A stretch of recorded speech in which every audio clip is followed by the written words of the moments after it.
Hello and welcome. Tonight we're going to step back in time, not to witness grand battles or royal ceremonies, but to experience something far quieter, something slower. We're entering a medieval monastery where time moved at a different pace, measured not by clocks, but by the rhythm of prayers and bells. Before we begin our journey, take a moment to settle in, perhaps adjust your pillows, maybe dim the lights a little more. There's no rush here. There never was within these monastery walls. Throughout this video, we'll walk together through a single day in the life of a medieval monk. We'll rise before dawn, we'll pray, we'll work in silence, we'll eat simple meals, we'll copy manuscripts by candlelight, and as the day ends, we'll return to prayer once more. This is not a story of excitement or adventure. It's a story of routine, of repetition, of finding meaning in the smallest of tasks, performed day after day, year after year, for an entire lifetime. So let us begin. It's still dark outside, and somewhere in the distance, a bell is about to ring. The monastery bell rings out in the darkness. It's somewhere between 2 and 3 in the morning, though the monks don't think of time that way. They simply know that this is the hour of vigils, also called matins, the first of 8 prayer services that will mark their day like milestones on an ancient road. In the dormitory, the monks are already stirring. They sleep in their habits, those long woolen robes that never come off except for the briefest of moments during washing. The fabric is rough, undyed, the colour of oatmeal or bark. It scratches against the skin at first, but after years the body stops noticing. The beds are not what we would call beds. They're more like narrow wooden platforms, each with a thin mattress stuffed with straw, no pillows, or perhaps just a rolled up cloth. A single wool blanket, coarse and heavy. The dormitory is a long room with these beds arranged in rows, separated only by the space a man needs to kneel beside his bed for private prayer, rising in darkness. Brother Thomas, let us call him that, has been a monk for 15 years. He is 42 years old, which makes him neither young nor particularly old by medieval standards. He wakes easily to the bell. His body has learned this rhythm so completely that sometimes he wakes moments before the bell rings, his eyes opening in the darkness as if his soul itself keeps time. He sits up slowly. The dormitory is cold. It is always cold in winter, and this is late November, when the stones of the monastery walls seem to hold the chill and breathe it back into every room. The monks do not have fires in the dormitory. Heat is a comfort, and comfort is to be avoided when possible. Brother Thomas stands. Around him he can hear the rustle of 40 other monks doing the same. There is no talking. There is never talking in the dormitory, or in most places in the monastery, for that matter. The rule of Saint Benedict, which governs their lives, calls for silence except when absolutely necessary. He reaches down to feel for his shoes. Simple leather things, more like slippers than boots. He slides them on over feet that are always slightly damp with cold. Then he begins to walk, joining the slow procession of dark figures moving toward the door. The walk to church. The corridor outside the dormitory is even colder. It's made of stone, walls, floor, ceiling, all stone. The monastery was built 200 years ago, and it will stand for 200 more. Everything here is built to last longer than any individual life. Brother Thomas can see almost nothing. A few monks carry rushlights, small flames held in iron holders, but mostly they walk in darkness, their feet remembering the path. They have walked this route thousands of times, from dormitory to church, church to refectory, refectory to cloister, cloister to chapter house. The geography of their world is small, and they know every stone of it. They pass through the cloister, that covered walkway that surrounds the monastery's central garden. Even in darkness, Brother Thomas knows the garden is there, a square of herbs and vegetables with a stone fountain at its centre. In summer, the sound of water falling is a constant companion. In winter, the fountain is silent, its basin dry or frozen. The church door stands open. Light spills from within. Not bright light, just the soft glow of oil lamps and candles. The monks file in, their footsteps echoing on the stone floor despite their softness. The church at night. The church is the heart of the monastery. It's the largest building, the most beautiful, though beauty is a relative term in a place that shuns decoration. The walls are plain stone. The windows, narrow and high, will let in almost no light even during the day. The only colour comes from a few painted images of saints, their faces solemn and flat in the Byzantine style. The monks take their places in the choir stalls, 2 rows of wooden seats facing each other across the church's width. Brother Thomas sits in his assigned place. He has sat here for 15 years. The wood is worn smooth where his hands rest. There's a particular grain in the wood that his fingers know like a signature. Around him, the other monks settle into their seats. Some of them are very old, their faces deeply lined, their backs bent. Some are young, novices still learning the routine. Most, like Brother Thomas, are somewhere in between.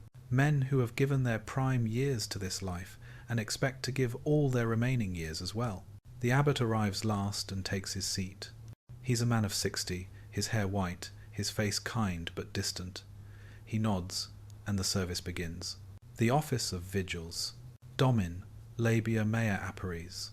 The abbot's voice rises in Latin. Lord, open my lips. And the monks respond, Et os meum annuntiabit laudem tuam. And my mouth shall proclaim your praise. The service of vigils is the longest of the day's prayers. It will last nearly 2 hours. It consists of psalms, long passages from the book of Psalms, sung in a slow, droning chant. The melody is ancient, passed down through centuries. It doesn't rise and fall like modern music. It stays mostly level, a single note held and held, then moving slightly to another note, then holding again.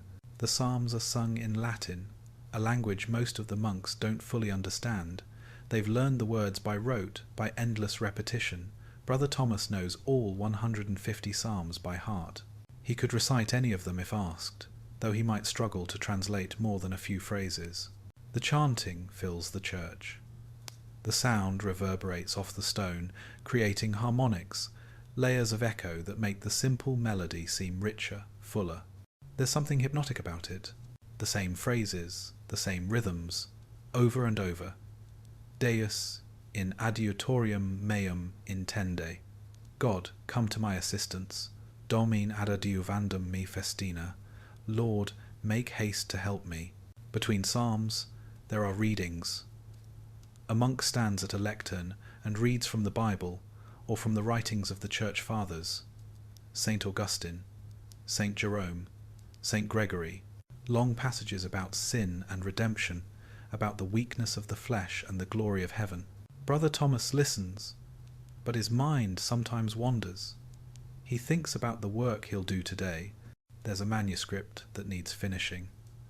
A Gospel of Luke that he's been copying for 3 months. He's nearly done, just a few more pages. He thinks about his sister, whom he hasn't seen in 20 years. She would be, what? 38 now? 39? Does she still live in the village where they grew up? Is she even still alive? Then he catches himself. The wandering mind is a temptation. He forces his attention back to the chanting, to the Latin words, to the meaning behind them, or at least to the intention of meaning. Laude Dominum omnes gentes. Praise the Lord, all nations. The service continues. More psalms, more readings. A hymn, sung to a slightly different melody. Then more psalms. The candles burn lower. The monks shift occasionally in their seats, but carefully, trying not to make noise.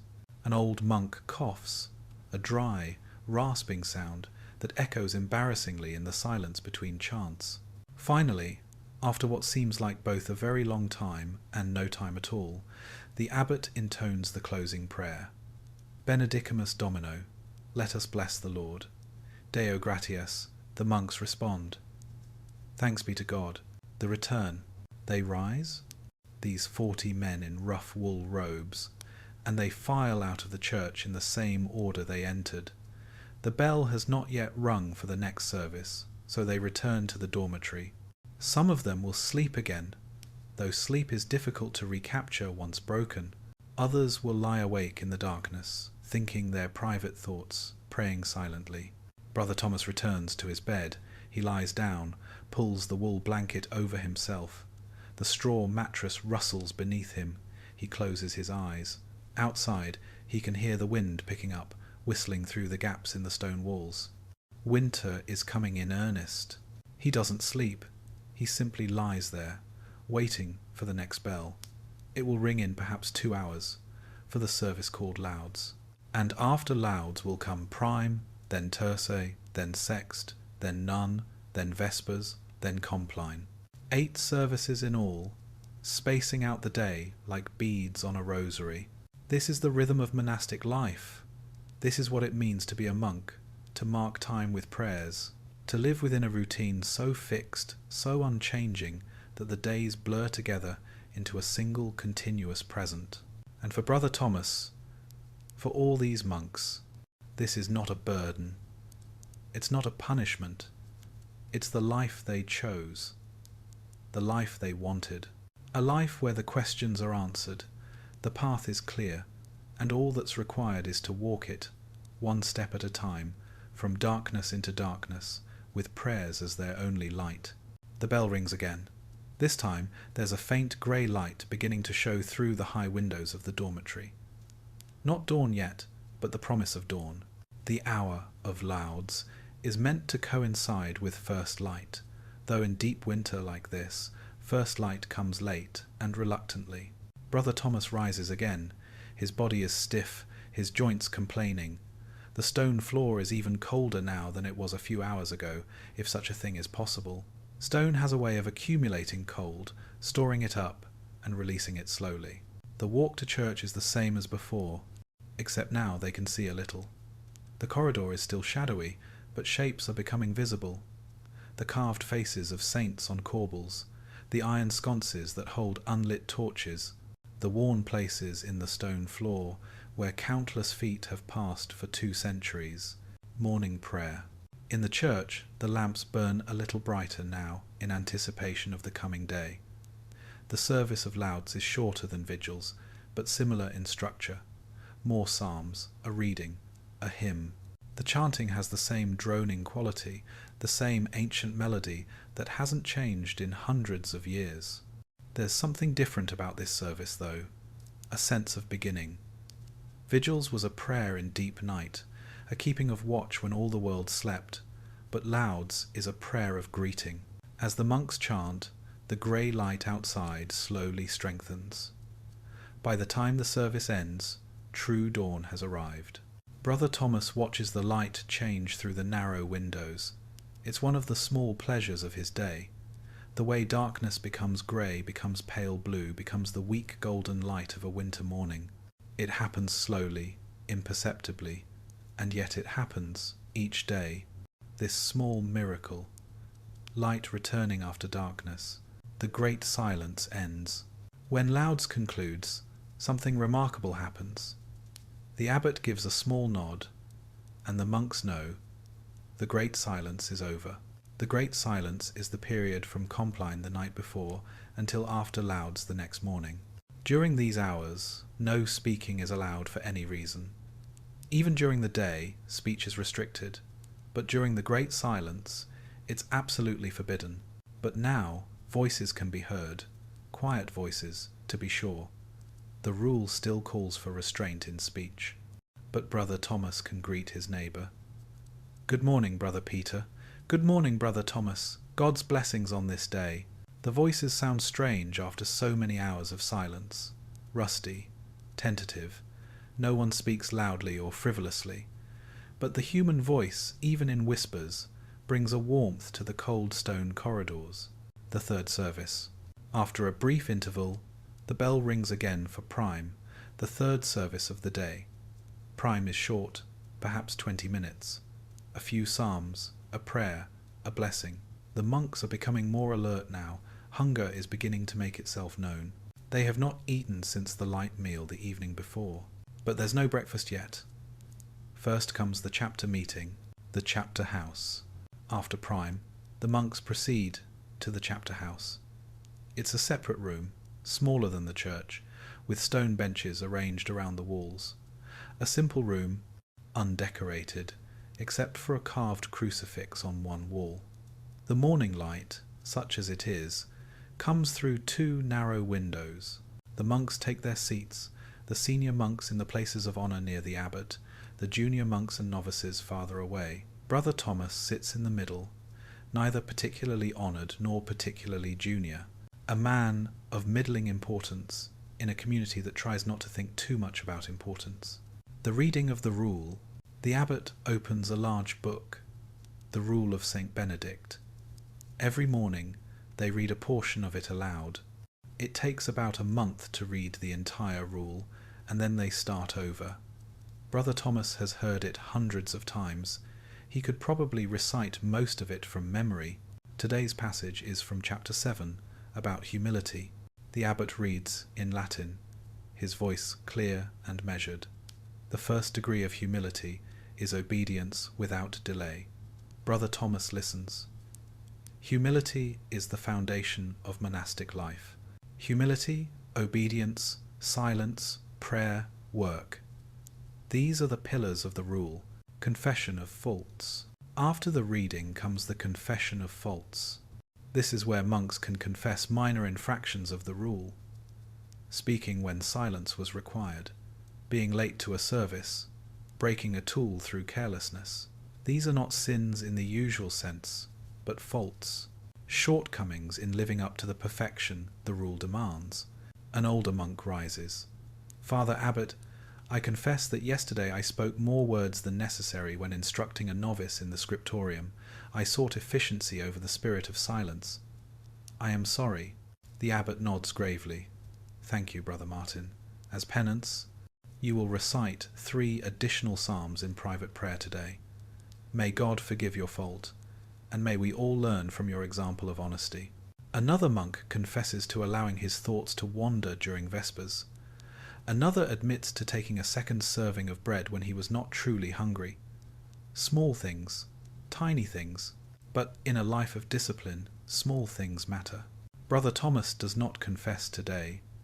He has nothing particular to confess, or perhaps he does, but he doesn't feel the need to speak it aloud. The wandering mind during vigils, perhaps. But everyone's mind wanders sometimes.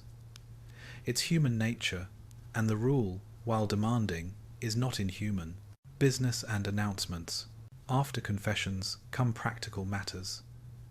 The abbot announces that Brother Paul will be going to the village tomorrow to purchase salt and oil. He reminds everyone that the feast of St. Andrew is approaching and they should pray with particular devotion. He asks for prayers for a benefactor who is ill. Then he assigns the day's work. The scriptorium will continue as usual. The kitchen will need extra help preparing for the feast day. The garden will be tended, though there's little to do there in winter. The infirmary will be cleaned. The stable needs mucking. Every task is assigned to specific monks. Brother Thomas learns that he will spend his morning in the scriptorium, as usual, and his afternoon helping to repair some damaged books in the library. It's his favourite kind of work, though of course he would never say that. Preference is a form of attachment, and attachment is to be avoided. The chapter meeting ends. The abbot gives a blessing. The monks file out, each heading to his appointed task after a brief stop for the first and only real meal of the day, entering the refectory. The refectory is the dining hall. It's a long room with 2 rows of tables running its length. The tables are plain wood, scrubbed clean, but marked with the cuts and stains of decades of use. At each place is a wooden bowl and a wooden spoon. No knives. Food is prepared in the kitchen in such a way that knives are unnecessary. The monks enter and stand behind their places at the tables. Everyone waits. Then the abbot enters, and at his signal, everyone sits. There's a prayer first, of course. Benedic Domine nos et haec tua dona. Bless us, O Lord, and these your gifts. Then the meal can begin. But it's not a social meal. One monk stands at a lectern and begins to read aloud from a religious text. Today it's the life of Saint Anthony, the Desert Father. His voice carries through the room as the other monks eat in silence. The food? The food is simple. A thick porridge of oats and barley, served warm. A piece of bread, rough and dark, made from coarse flour. A small portion of cheese. A cup of watered ale, because the water from the well is not always safe to drink. This is more than many peasants eat, truth be told. The monastery is relatively prosperous. They have lands that tenants farm, and they receive donations from pious nobles. But the food is still deliberately plain. No meat, except on major feast days. No spices except salt. No sweetness except occasional honey. Brother Thomas eats slowly. The porridge is bland but filling. The bread requires serious chewing. It's dense and heavy, the kind of bread that sustains a body through a day of labour. The cheese is sharp and tangy. He drinks the ale in small sips. It's weak ale, more water than anything, but it has a pleasant, yeasty taste. Around him, the other monks eat with the same measured pace. No one hurries, no one takes seconds, though in theory they could if they were truly hungry. To ask for more would be to admit to gluttony, or at least to insufficient restraint. The reading continues. The monk at the lectern continues reading. St. Anthony's temptations in the desert, the devils that came to him in the forms of beautiful women, of wild beasts, of offers of gold and power, and how the saint resisted through prayer and fasting. Brother Thomas has heard this story many times. He finds himself not really listening, just letting the words wash over him while he eats. He thinks about the manuscript he's working on. Just 3 more pages. He can probably finish today if the light in the scriptorium is good. The meal lasts perhaps 20 minutes. When the abbot rises, everyone else rises. Another prayer. Thanks be to God for his gifts. May we use this nourishment in his service. Then the monks file out, leaving their bowls and spoons to be collected by those assigned to kitchen duty this week. Brother Thomas will be on kitchen duty next month. It rotates so that no one has to do the most menial tasks all the time, but also so that no one escapes them. A sacred space. The scriptorium is Brother Thomas's favourite place in the entire monastery, though again he would never say such a thing aloud. It's on the 2nd floor, in a room that catches the morning light through several tall windows. This is one of the few rooms in the monastery with multiple windows, because light is essential for the work done here. The room holds 10 wooden desks, each angled to catch the light. Each desk has a high stool, a reading stand, and various tools. Quills, knives for trimming quills and scraping away mistakes, pots of ink, sheets of parchment, rules for keeping lines straight. 6 of the desks are occupied this morning. Brother Thomas takes his place at his usual desk, the one near the eastern window where the morning light is best.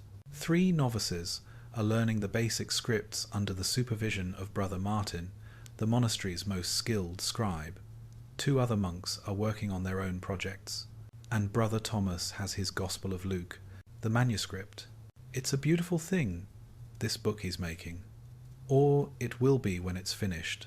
The pages are made of vellum, calf skin that's been scraped thin, treated, and cut to size. Each page is precious.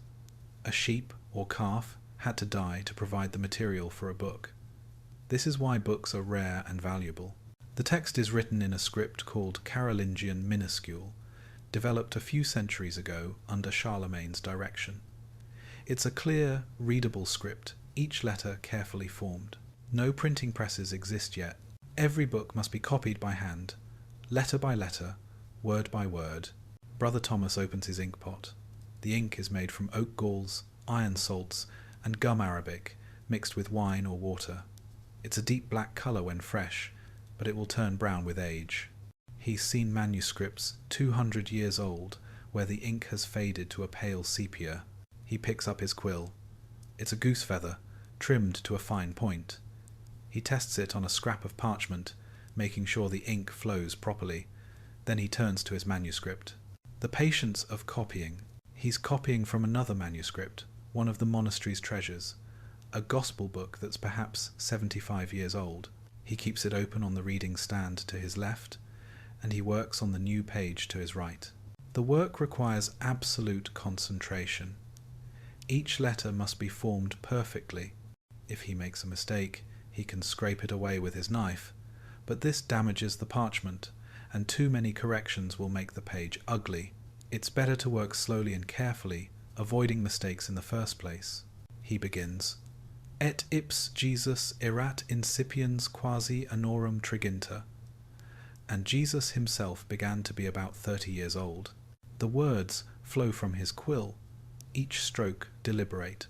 The curves of the letters, the spacing between words, the slight flourishes on certain capital letters, all of this he's learned over 15 years of practice. The room is silent except for the scratching of quills on parchment, the occasional drip of ink, the soft sound of pages being turned. Outside, birds are beginning to sing. Winter birds, their songs simple and melancholy. Brother Thomas works. One line, another. The work is meditative. He's not thinking about the meaning of the words, really, though he knows them. He's thinking about the shape of each letter, the flow of the ink, the rhythm of the work. His hand cramps occasionally. He pauses, flexes his fingers, rolls his wrist. Then he continues. The morning light strengthens, pouring through the window.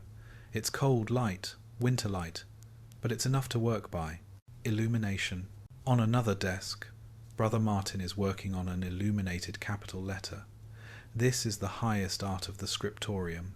While most letters are simple black script, certain important letters, the first letter of a chapter, for instance, are enlarged and decorated. Brother Martin has mixed pigments, lapis lazuli blue, expensive and precious, red from vermilion, gold leaf, applied in tiny squares. He's painting an elaborate letter I that will begin the Gospel of John. The letter twists and curves like a vine, with small leaves and flowers growing from it.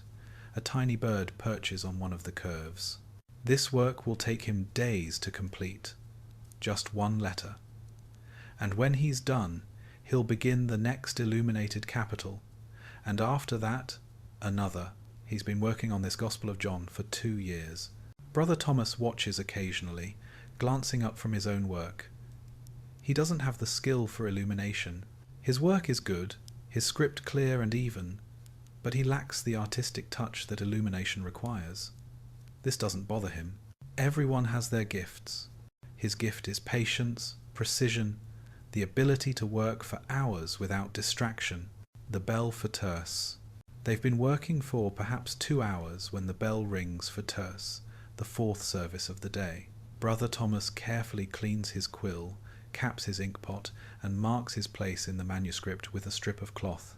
Then he follows the others out of the scriptorium. They file down the stairs, through the corridor, into the church. Another service, more psalms, a reading, a hymn, perhaps 15 minutes in total. Then they return to their work. This is the rhythm. Work, prayer, work, prayer. The two activities are not separate. The rule of Saint Benedict says, to work is to pray. The focused attention required for copying manuscripts, the dedication to doing it well, the offering of the work to God. This is as much prayer as the chanting in church. Brother Thomas returns to his desk. He looks at his manuscript. He's completed perhaps 1/4 of a page this morning. At this rate, he'll finish the entire Gospel of Luke in another week. Then he'll begin copying something else. Perhaps one of the epistles of Paul, perhaps a text by St. Augustine. The work is never done. There are always more books to copy, more knowledge to preserve. The monastery is a repository of learning in a world that's largely illiterate. The monks copy books that would otherwise be lost. They preserve the wisdom of the ancients, the teachings of the church fathers, the word of God itself. It's important work, sacred work. And Brother Thomas does it day after day with a patience that borders on the infinite, the sun at its height. The bell rings for sext, the service that marks the 6th hour of the day, when the sun is at its highest point. Brother Thomas sets down his quill once more. His fingers are stained with ink. His back aches from leaning over the desk. He stands, stretches carefully, then joins the procession to the church. By now, the routine is so familiar that he barely thinks about it. His feet know the way. His voice knows the chants. The service washes over him like water over a stone in a stream. After sext, there's a brief period of free time. Not much, perhaps half an hour. Some monks return immediately to their work. Others walk in the cloister garden, getting a bit of air and movement. A few visit the warming room, the only room in the monastery where a fire is maintained during the day. The warming room. Brother Thomas decides to visit the warming room. His fingers are numb from the cold in the scriptorium, despite the relatively good light there. The warming room is small, with a hearth where a modest fire burns. Several monks are already there, standing close to the flames, holding out their hands to the warmth. No one speaks much. Words are rationed, like everything else in monastic life, but there's a companionship in the shared silence, in the shared experience of cold, and the gratitude for warmth. Brother Thomas holds his hands to the fire. The heat stings at first, bringing blood back to his fingers. He rotates his hands, warming palms and then backs. He thinks about nothing in particular, just enjoys this small comfort. After perhaps 10 minutes, he leaves the warming room. Others need the fire too, and it's not good to monopolize it. Besides, too much comfort is something to be wary of. The rule warns against seeking ease and pleasure. A little warmth for working hands is acceptable. Lingering in comfort for its own sake is not. The 9th hour. The bell rings for none. The 9th hour of the day. Mid-afternoon. Another service. More psalms. By now, Brother Thomas has been to 5 services today. 3 more remain. The psalms are beginning to blur together in his mind, but he chants them anyway, automatically. After none, the monks return to their assigned afternoon tasks. Brother Thomas has been assigned to work in the library today, helping to repair damaged books. The library. The monastery library is not large by modern standards, but it's one of the finest in the region. Perhaps 200 books in total, stored on wooden shelves in a room, kept as dry as possible. Each book is a treasure, worth more than a peasant family's annual income. Brother Thomas works with Brother Benedict, an elderly monk who's been the monastery's librarian for 30 years. Brother Benedict moves slowly, his hands twisted with age, but his mind is sharp and his knowledge encyclopedic. This one, Brother Benedict says, taking down a volume, needs new binding. The leather is cracking. Look here. He shows Brother Thomas the spine of a book of sermons. The leather is indeed cracked, splitting along the spine. If not repaired, the book will eventually fall apart. They carry the book to a work table. Brother Benedict has tools laid out, awls, needles, strong thread made from flax, sheets of new leather, glue made from fish bladders. Book repair. The work of repairing a book is slow and painstaking. First, they must carefully remove the old binding without damaging the pages. This requires patience and a delicate touch. Brother Benedict does this part, his old hands surprisingly deft. The pages are then checked for damage. Some have tears that need mending. Brother Thomas uses thin strips of vellum and glue to repair these, working carefully to make the repairs as invisible as possible.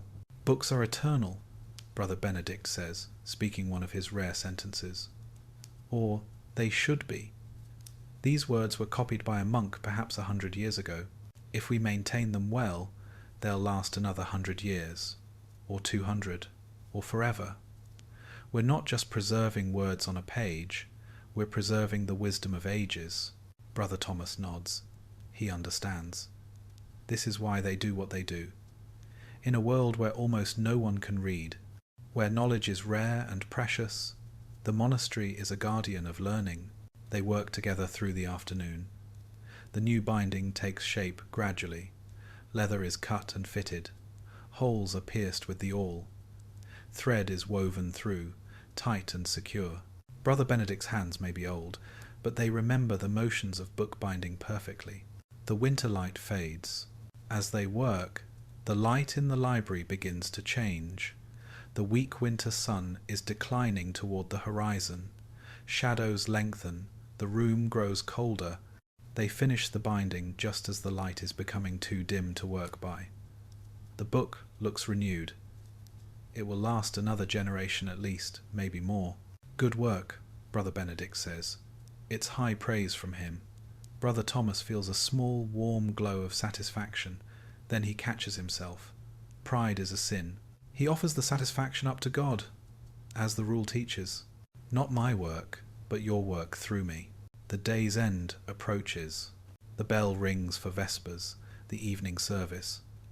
This is one of the longer services, second only to vigils in duration. It marks the transition from day to night, from work to rest. The monks gather in the church once more. The light outside is fading, and inside more lamps have been lit.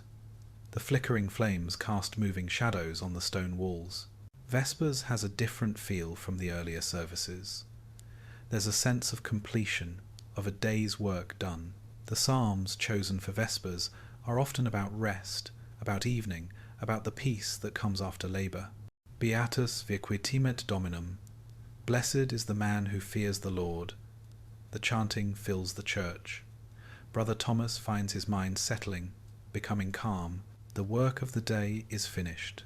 The scriptorium, the library, the hours of concentration, all done. Now there's only prayer, and then rest. Hymn of Evening. The hymn for Vespers is one of Brother Thomas's favourites, though he tries not to have favourites. Te lucis ante terminum, to thee before the close of day. It's a prayer for protection through the night, for safety during the hours of darkness. The melody is ancient and haunting. The monks' voices blend together in the candlelit church, and for a moment Brother Thomas feels something he doesn't often feel, a sense of transcendence, of being part of something larger than himself. These men, singing this hymn, are connected to all the monks who've sung it before them, stretching back centuries, and they're connected to all the monks who will sing it in centuries to come. The feeling passes quickly. Brother Thomas brings his attention back to the words, to the meaning, to the prayer itself, but the memory of that feeling lingers. The light meal. After Vespers, the monks return to the refectory for supper. This is not a real meal. It's more of a light collation, a piece of bread, a small bowl of pottage vegetable stew, a cup of ale. The purpose is to provide just enough food to prevent hunger during the night, but not so much as to interfere with sleep or prayer. Once again, the meal is taken in silence, while a monk reads aloud. Tonight, it's a passage from Saint Bernard of Clairvaux about the love of God. The reader's voice is soothing, almost monotonous, and Brother Thomas finds his mind drifting. He's tired. It's been a long day, up since before dawn, 5 services, hours of work, the cold, the concentration. His body aches, his eyes are strained, his fingers cramped. But there's a satisfaction in this tiredness. It's the tiredness of work done, of a day lived according to the rule. He's done what was asked of him. He's served God through prayer and labour. Tomorrow he'll do it again, and the day after that. This is the life. This is the path he chose. Free time. After supper, there's a brief period of free time before compline, the final service of the day. Perhaps an hour. The monks disperse to their various pursuits. Some go to the church to pray privately. Some walk in the cloister, though it's dark now and very cold. Some visit the warming room, though the fire there is burning lower now, conserved for tomorrow. Brother Thomas returns to the library.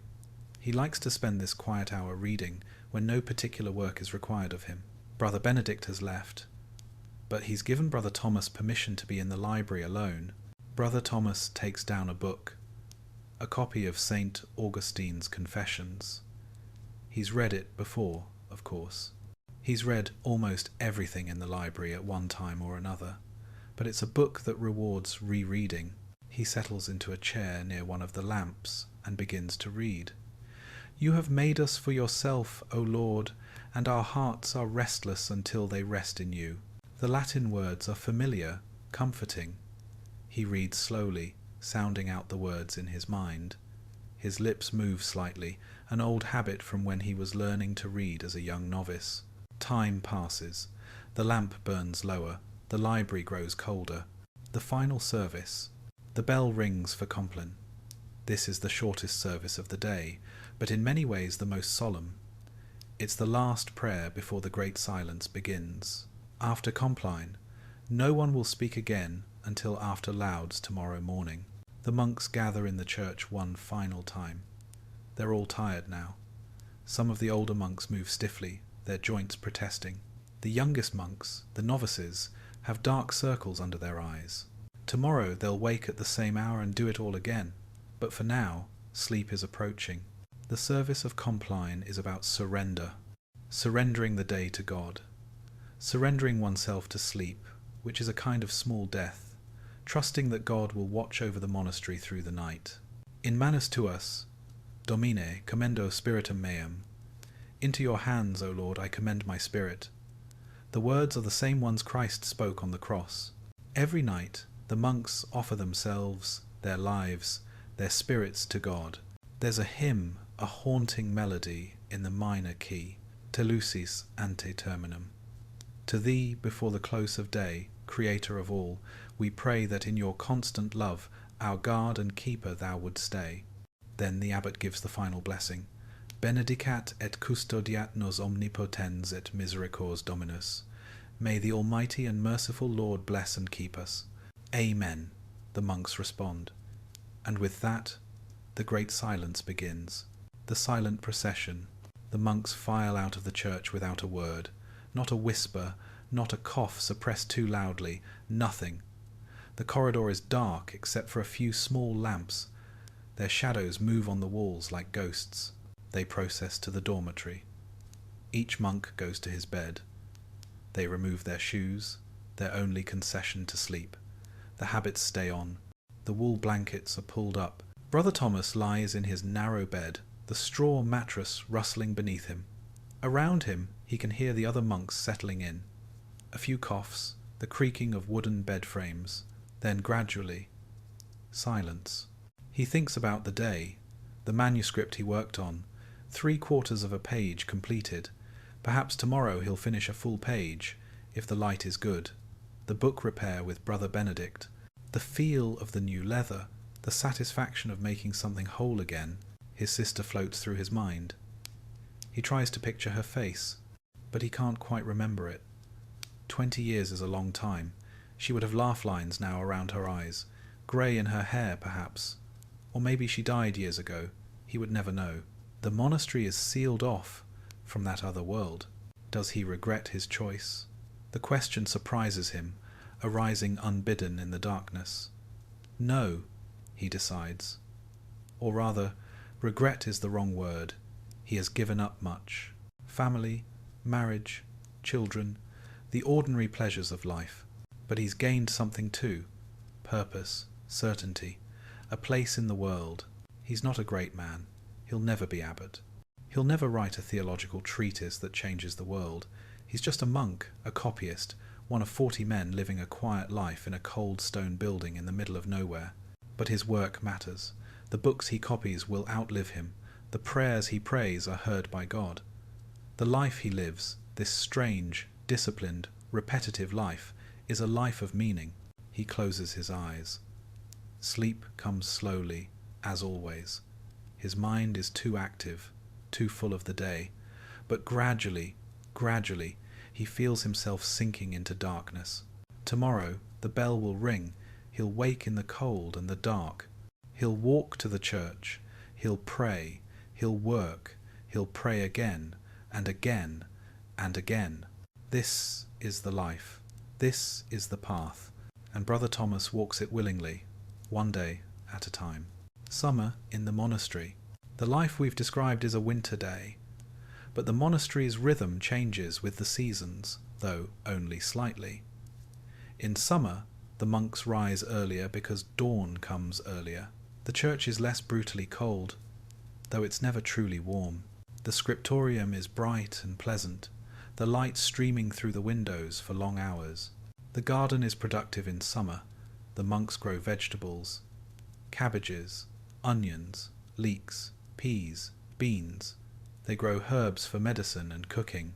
The work in the garden is hard, hot work under the summer sun, hoeing, weeding, watering from the well. But it's satisfying work, watching things grow, harvesting what you've planted. The days are longer in summer, so there are more hours for work between prayers. The monks accomplish more. Books are copied faster when you can see properly. Repairs to buildings can be made before winter comes again. Summer also brings travellers. Pilgrims sometimes stop at the monastery, seeking a night's lodging and a blessing. Merchants on the road might ask for a meal. The monastery is required by the rule to show hospitality to all, and they do, though it disrupts the quiet routine. Brother Thomas finds he doesn't much like summer, truth be told. The heat makes him uncomfortable. The longer days mean longer hours of work. The insects are annoying. He prefers the enclosed, inward-turning quality of winter, autumn and harvest. Autumn is the busiest season. The harvest must be brought in. The monastery's tenants bring their tithes, grain, vegetables, sometimes a pig or sheep. The cellarer, the monk in charge of supplies, works frantically to store everything for the winter. Fruits are preserved. Vegetables are pickled or stored in the cold cellar. Meat is salted. Everything must be prepared for the months when the earth gives nothing. The monks help with this work. Even Brother Thomas, who usually works in the scriptorium, might find himself spending days in the cellar, helping to organize and store provisions. It's necessary work, even if it's not his calling.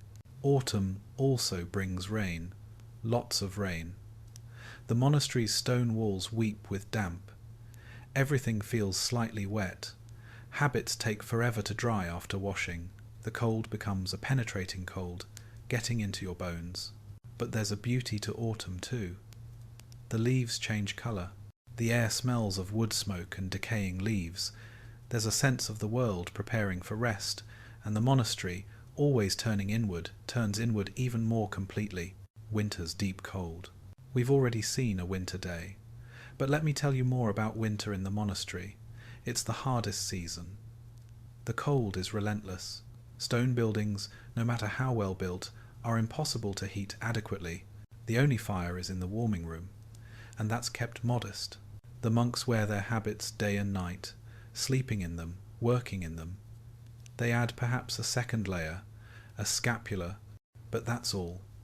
Cold is part of the life. It's something to be endured, offered up to God. Chilblains are common in winter. Brother Thomas's fingers and toes often ache from the cold. The skin cracks and bleeds. Everyone has a persistent cough. The old monks suffer particularly, their aged bodies less able to cope with the chill. But winter has its own kind of peace. The world outside is quiet, asleep. Few travellers venture out. The monastery becomes truly isolated, just these 40 men and God. The snow, when it comes, muffles all sound. The church services feel even more otherworldly, the chanting echoing in a cold, white silence. This is when the copying work is hardest. Hands cramp in the cold. Ink can freeze in the pot if you're not careful. You have to warm it by the fire in the warming room, then carry it quickly back to the scriptorium before it cools again. But Brother Thomas prefers winter nonetheless. There's something pure about it, something essential. In summer, it's easy to be distracted by comfort, by sensation. In winter, all that falls away. There's only the work, the prayer, the cold, life reduced to its most basic elements. Spring and renewal. Spring comes late and slowly. First, the ice begins to melt, the sound of dripping water becomes constant. Then, mud. Everything is mud for weeks. The cloister garden turns into a swamp. The monks' shoes are perpetually wet and filthy. But gradually, the world comes back to life. Buds appear on the few trees within the monastery walls. The first flowers push up through the earth. The birds return, and their songs fill the morning air during louds. Spring is planting time. The garden must be prepared. Seeds must be sown. The monks work long hours, bending over the earth, their hands deep in the soil. It's back-breaking work, but necessary work. What they plant now, they'll eat in the autumn. Brother Thomas usually doesn't work in the garden in spring.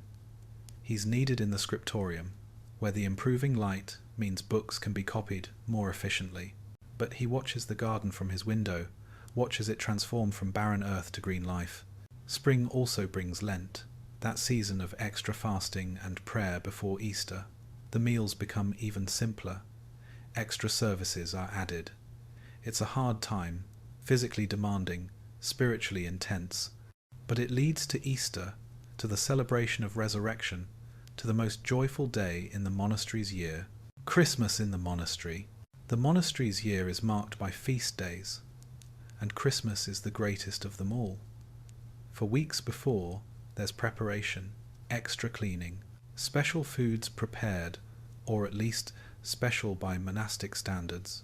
Perhaps dried fruit saved from autumn, perhaps a bit of honey, perhaps, most special of all, a small amount of meat. On Christmas Eve, there's a sense of anticipation. The church is decorated, or as decorated as monastic austerity allows, perhaps some greenery brought in from outside, perhaps extra candles. The midnight mass is the high point. All the monks gather in the cold church. The chanting is longer, more elaborate. The abbot's voice rings out in the darkness. Gloria in excelsis Deo, glory to God in the highest. And for once, there's a break in the routine. On Christmas Day, the monks are allowed to speak more freely. They wish each other the joy of the season. They sing hymns that aren't part of the usual services. There's laughter, carefully restrained but present nonetheless. The Christmas meal is a feast, relatively speaking. Roasted meat, a rarity. Wine instead of watered ale. White bread instead of the usual coarse loaf. Dried figs, or dates if the monastery can afford them. It's not a feast by worldly standards. No one eats until they're stuffed. No one drinks to excess. But by the monastery's usual austerity, it's abundance. Brother Thomas enjoys Christmas, though he tries not to enjoy it too much. Enjoyment for its own sake is suspect. But surely God intends for his children to celebrate his son's birth with gladness? Easter, the greatest feast. If Christmas is joyful, Easter is transcendent. It comes after Lent, after 40 days of extra fasting and prayer, and the contrast makes it all the more glorious. The Easter Vigil begins in darkness, late on Holy Saturday. The church is completely dark, every lamp extinguished. Then the abbot lights a single candle, the Paschal candle, and from it every other lamp and candle in the church is lit. The symbolism is clear. Christ is the light of the world, and his resurrection brings light into darkness.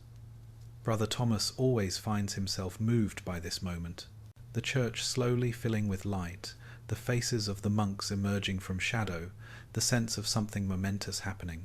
The Easter Mass goes on for hours, the most important prayers, the most elaborate chants. The Gloria is sung, having been silent through Lent. Bells ring. The organ, usually silent, plays.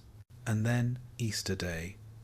Joy unrestrained, as much as the monastery ever allows unrestrained joy. The meals are festive. The monks are allowed to rest more, to work less. Laughter echoes in the corridors. For Brother Thomas, Easter is proof that the life he's chosen is right.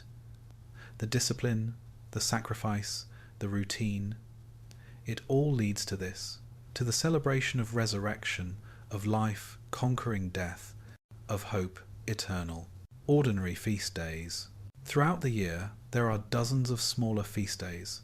Each saint has a day.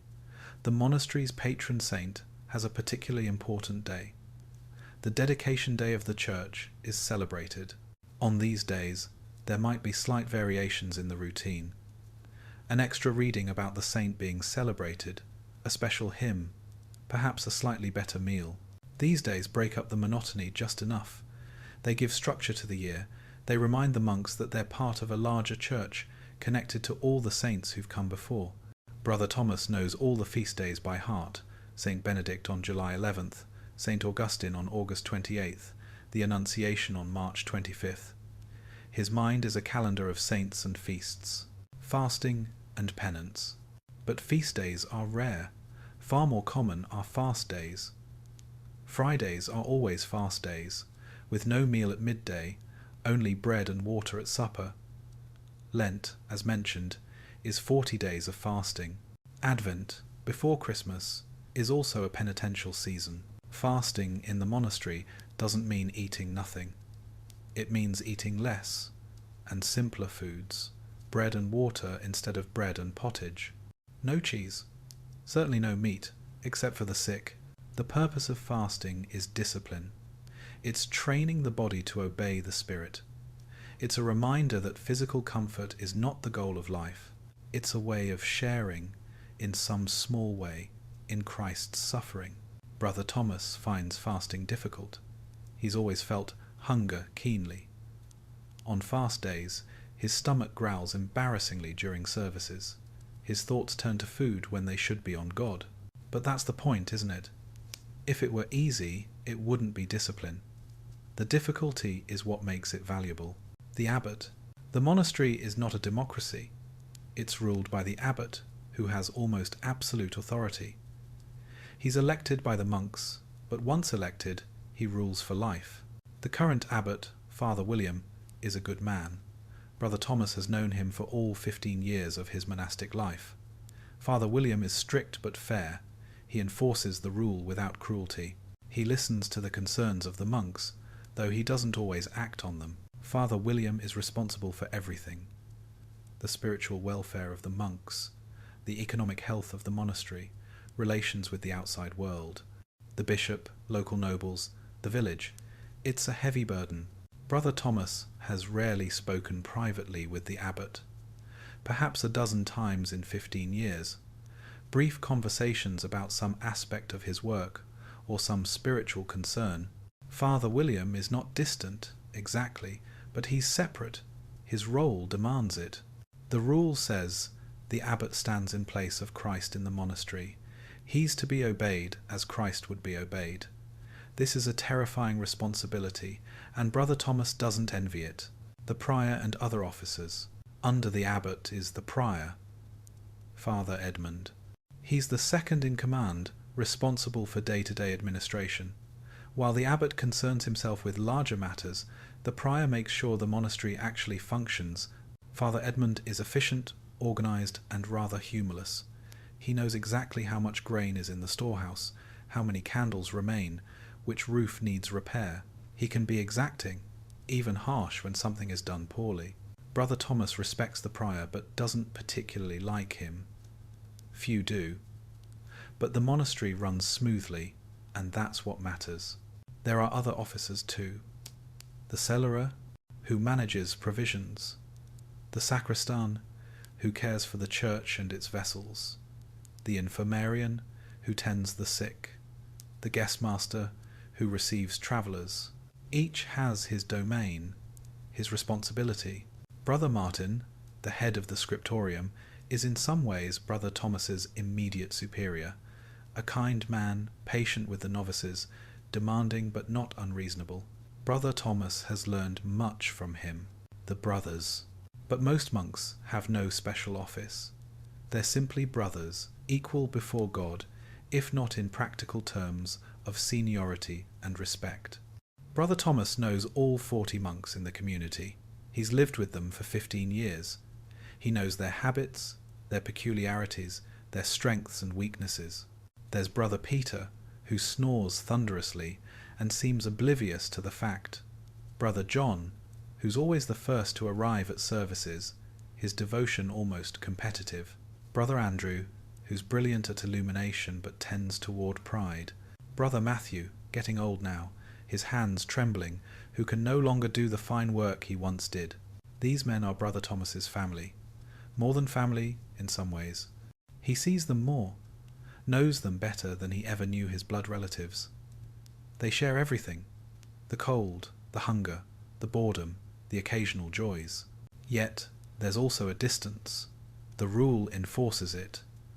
Too much particular friendship is discouraged. You're supposed to love all brothers equally, which means, in practice, loving none too specially. Brother Thomas has no close friends in the monastery. He's friendly with everyone, close to no one.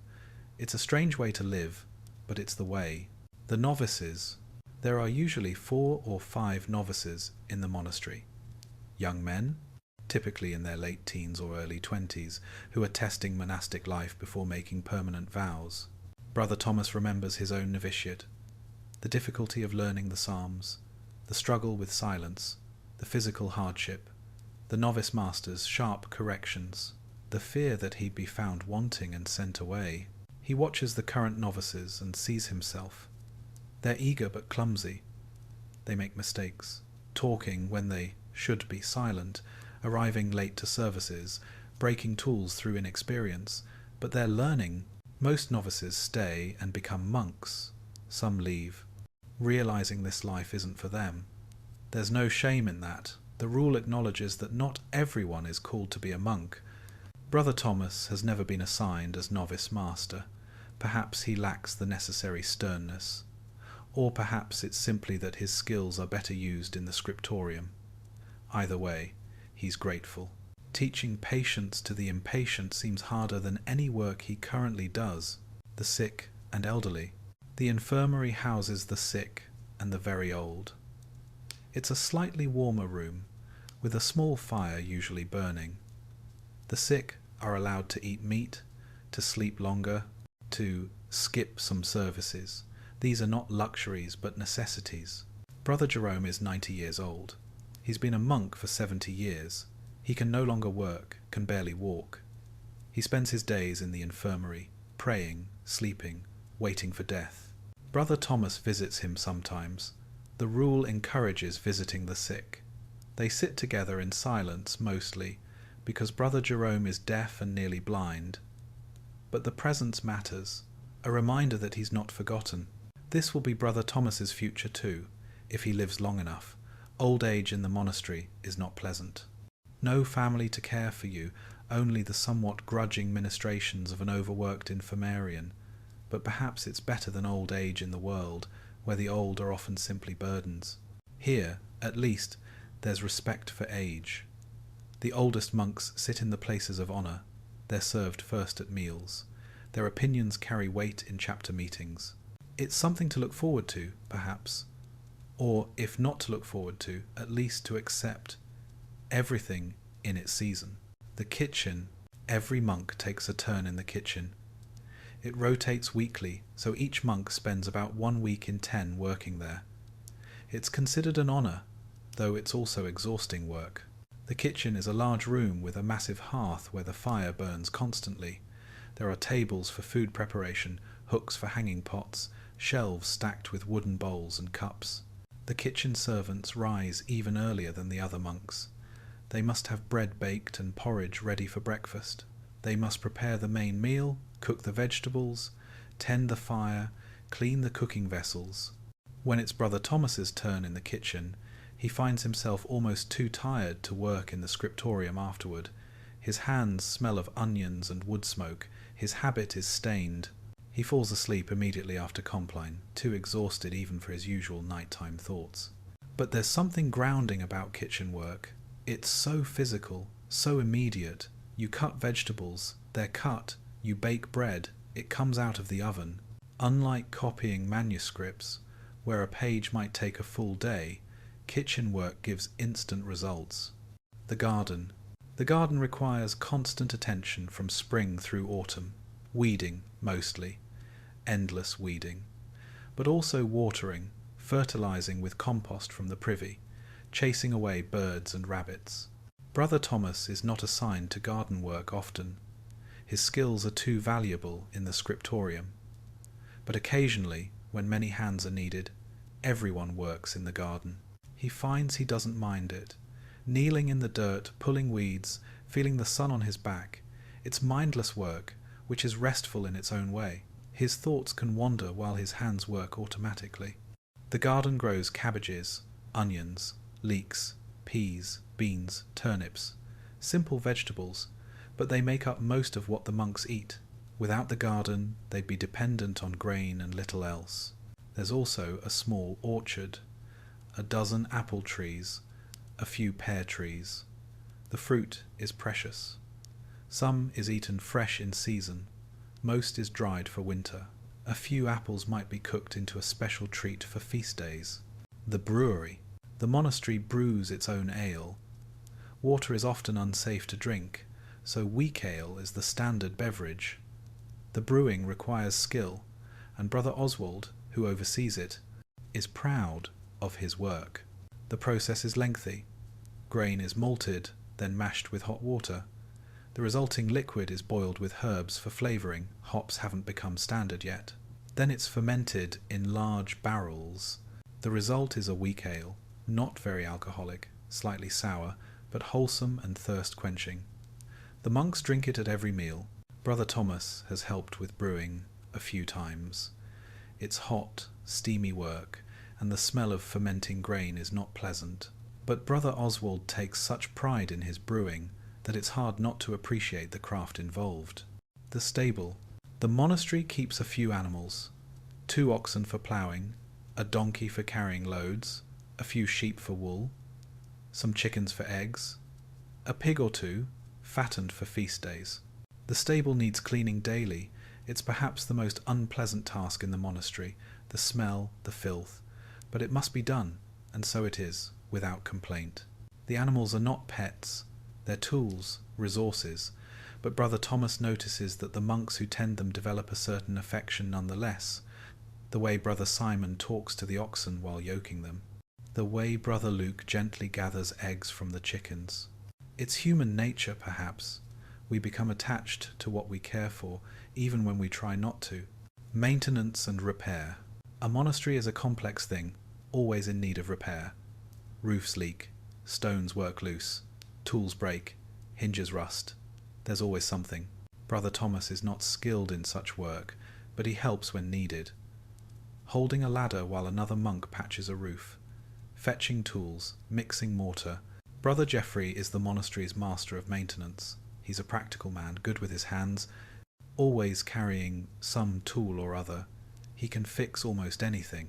The monastery's buildings are solid, built to last, but nothing lasts without maintenance. Brother Geoffrey's work, humble and largely unseen, is what keeps the monastery standing, functioning, enduring through the centuries. The village. The monastery is not completely isolated. It owns lands, and on those lands, peasant families farm. They pay rent in the form of labour and a portion of their harvest. The village is about a mile from the monastery walls. Brother Thomas has seen it from a distance but has never visited it. Most monks never leave the monastery once they take their final vows. But the village is there, a part of the monastery's economy. The peasants depend on the monastery for protection and for the church services the monks provide. The monastery depends on the peasants for food and labour. It's a symbiotic relationship, though not an equal one. The peasants are not free. They're bound to the land, obligated to work for the monastery. It's the feudal system, and no one questions it. It's simply how the world works. Visitors. Sometimes people from the outside world come to the monastery. Pilgrims seeking a night's lodging. Merchants selling goods the monastery needs. Officials from the bishop checking on the community. When visitors arrive, they're received by the guest master, Brother Luke.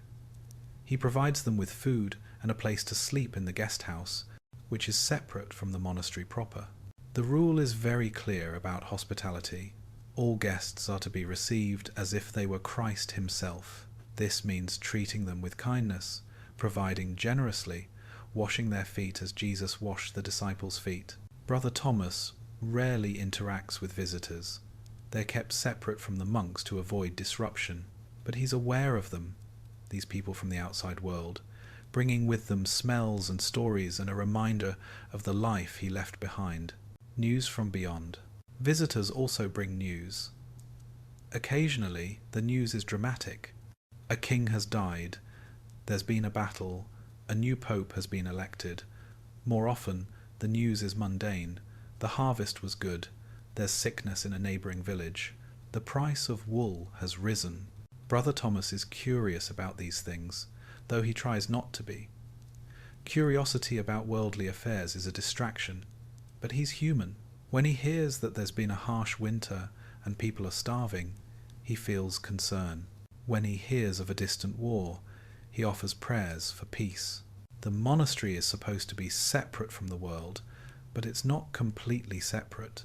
It's affected by the world's troubles. Famine means fewer donations. War means danger. Political changes can affect the monastery's fortunes. The bishop. The monastery is under the authority of the local bishop. Every few years, the bishop visits to inspect the community. It's always a stressful time. Everything is cleaned more thoroughly than usual. The services are performed with extra care. The abbot meets privately with the bishop to report on the monastery's state. The bishop examines the accounts, ensuring the monastery is being run properly. He inquires about the spiritual health of the monks. He reviews any problems or complaints. Brother Thomas has never had reason to speak with the bishop. He's too ordinary, too unimportant. But he's seen the bishop during these visits, a grand figure in fine robes, very different from the plain-clad monks. The bishop's approval means the monastery can continue as it is. His disapproval could mean trouble. So far, Father William has always received the bishop's approval. The monastery is well run, its monks obedient and devout, the benefactors. The monastery's prosperity depends on benefactors, noble families who donate land or money or goods in exchange for prayers. The monks pray for their benefactors living and dead. It's a transaction, though it's not phrased that way. A local baron donated a field 10 years ago. In exchange, the monks pray for his soul daily. When he dies, they'll pray for him even more intensely, helping to shorten his time in purgatory. Brother Thomas includes these benefactors in his private prayers. He doesn't know them personally, he's never met the baron, but he prays for him nonetheless, as the rule requires. It's a strange system, when you think about it. The wealthy buying prayers, the monks selling their spiritual labour, but it works. The monastery survives. The benefactors have peace of mind. Everyone benefits. The world at large. Beyond the village, beyond the bishop, beyond the benefactors, there's a larger world. England, the kingdom they live in. France across the Channel. The Holy Roman Empire.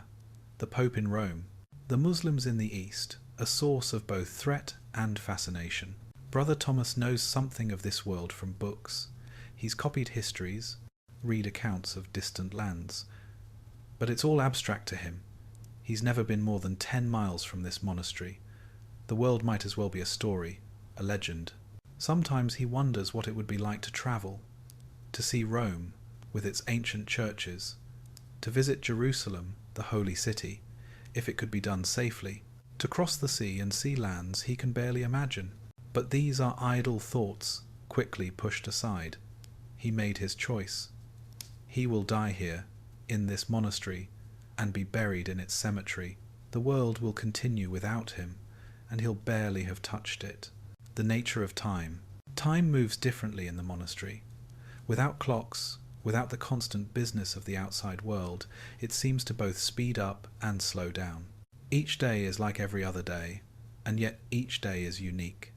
The same services, the same routines, but also small variations, the quality of light, the state of your soul, a particular insight during prayer. Years pass quickly. Brother Thomas can hardly believe he's been here 15 years. It seems like yesterday that he arrived as a nervous novice. It seems like a lifetime ago. Both are true. The monks don't celebrate birthdays. They don't mark the passage of years in personal terms. The monastery's feast days provide the rhythm. Time is measured in liturgical seasons, not in individual ages. Brother Thomas is 42, but he rarely thinks about his age. He's not old yet, not young anymore. He's simply here, present, existing in the continuous now of monastic life. The meaning of repetition. An outsider might look at monastic life and see only tedium, the same prayers day after day, the same work, the same routines. How can anyone endure such monotony? But Brother Thomas has learned that repetition is not monotony. Each time he chants a psalm, it's different. His understanding deepens. He notices something new. The words sink deeper into his soul. It's like a river carving through stone. A single flow of water does nothing, but the same water, flowing over the same path for years, cuts a canyon. The daily routine is carving something in Brother Thomas, shaping him, smoothing away the rough edges of his personality, creating channels through which grace can flow. This is the point of it all, not to accomplish great things, but to be transformed, slowly, imperceptibly, over decades. Temptations. Of course, there are temptations. The monastic life doesn't eliminate them. Sometimes Brother Thomas feels intense boredom. The endless round of services seems pointless. The work seems meaningless. He wants something. He doesn't even know what. Just something different. Sometimes he feels loneliness. Despite being surrounded by 40 other men, he feels profoundly alone. He wants to talk about something real, something personal. But the rule doesn't allow it. Sometimes he feels desire. Sexual desire, which has nowhere to go in the monastery. It's natural, human, but it's also a source of shame and struggle. Sometimes he feels pride. He copies a particularly beautiful page and wants praise for it. He wants recognition. But the rule demands humility. Sometimes he feels doubt. Does God even exist? Are these prayers heard by anyone? Is he wasting his life? All these temptations he brings to confession. He offers them up in prayer. He struggles with them, sometimes successfully, sometimes not. The rule doesn't promise that these temptations will go away. It promises only that the struggle itself is holy. Moments of grace. But there are also moments of grace. Unexpected, unpredictable moments when everything makes sense. During a service, a particular line of chant suddenly illuminates with meaning. The Lord is my shepherd, I shall not want. Words he's sung 1,000 times, and suddenly they're new, fresh, alive. In the scriptorium, looking at a page he's just completed, the letters perfectly formed, the spacing ideal, the ink black and clean, a small thing, but perfect in its way. Walking in the cloister garden on a spring morning, smelling the earth warming, hearing the fountain splash, and feeling such gratitude just to be alive. These moments are rare, they're brief, but they're real, and they make everything else worthwhile. Brother Thomas lives for these moments, though he tries not to seek them too eagerly. Grace comes when it comes. You can't force it. The long view. Brother Thomas thinks sometimes about his life as a whole. He's lived 42 years. Perhaps he has 20 or 30 more ahead of him. Not much, in the grand scheme. He will die in this monastery. He will be buried in the cemetery outside the church, with a simple stone marking his grave. His name will be remembered for a few generations, then forgotten. The manuscripts he copies will outlast his memory. Is this enough? Has his life mattered? The monastery says yes. Not because he's important or special, but because every life offered to God matters. Every prayer counts. Every honest effort at holiness is valuable. Brother Thomas isn't sure he believes this completely, but he lives as if he believes it, which might be the same thing. The bell rings again, and so we return to where we began. Somewhere in the monastery, a bell is ringing. Maybe it's the bell for vigils, starting a new day. Maybe it's lauds, welcoming the dawn. Maybe it's vespers, marking the day's end. It doesn't really matter which bell. They're all the same, in a way. They're all calling the monks to prayer, to attention, to presence. Brother Thomas will rise when the bell rings.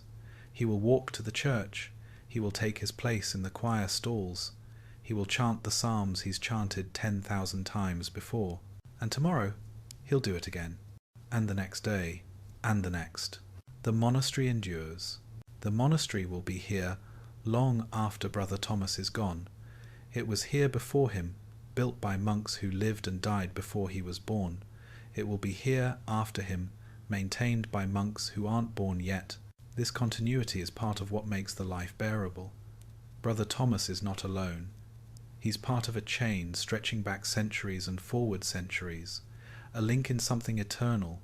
The manuscripts he copies will be read by people he'll never meet. The prayers he prays rise to join the prayers of millions of monks across time and space. His small life is caught up in something vast. The quiet revolution. From the outside, monasteries might seem passive, withdrawn, irrelevant. What do these men accomplish? Shut away from the world. But, in their way, they're revolutionary. They preserve learning when the world around them forgets how to read.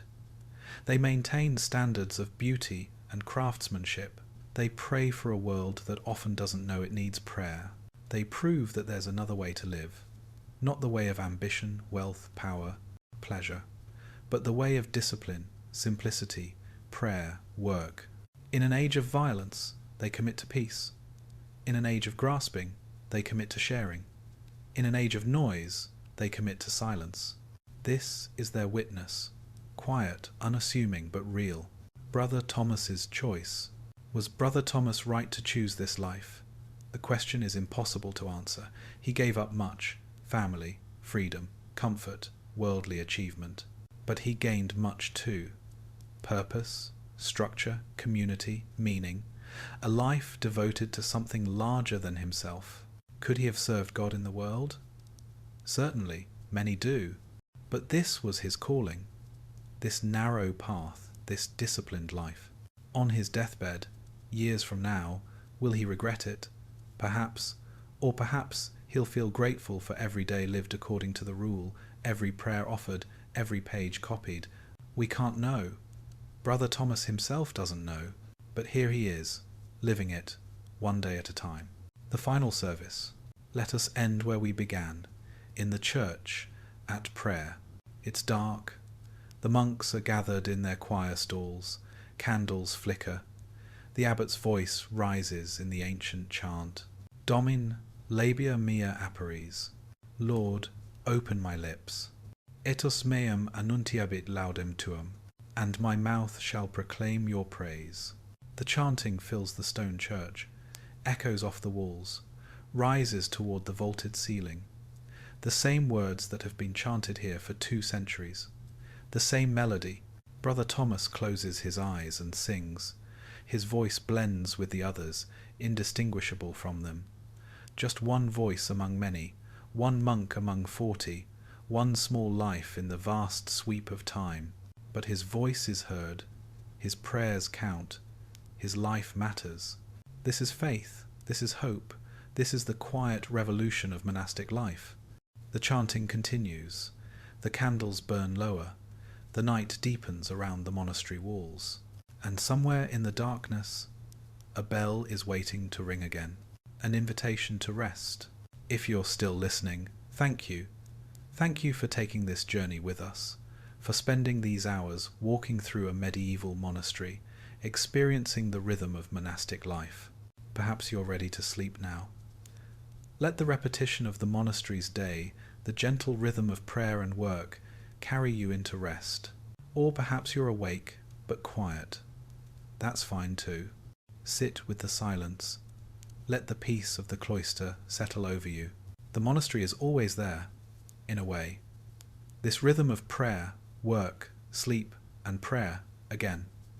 It's a rhythm as old as humanity, and it continues even now in monasteries around the world. Somewhere, at this very moment, monks are rising for vigils. Somewhere else, they're working in silence. Somewhere else still, they're chanting vespers as the sun sets. The rhythm continues, and you can return to it whenever you need. A reminder that there's another way to measure time, another way to live, another way to find meaning. Rest well, or if not rest, then at least find peace in the quiet. The bells will ring again tomorrow, and every tomorrow after.